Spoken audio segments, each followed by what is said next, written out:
For me, one of the biggest challenges in teaching and promoting foundational work ethic is the constant use of the term soft skills. Everywhere you go, people just talk about soft skills, soft skills, soft skills. And yet at the same time, everyone I know says this: I hate the term soft skills, right? And we all do, right? Why? Because it seems like it's mushy, it seems like it's easy, it seems like it's unimportant. And we know that couldn't be further from the truth, right?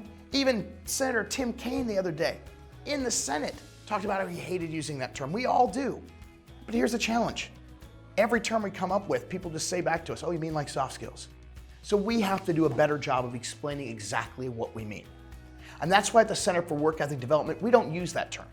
We use work ethic and foundational workplace skills because what we want to focus on is a subset that is the bedrock of all of those skills, regardless of whether or not you call them soft or essential or whatever.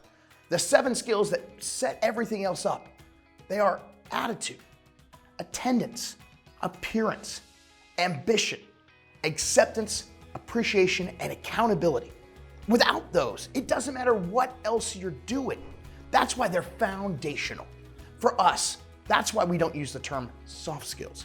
We use work ethic. We use foundational workplace skills because that's truly what they are.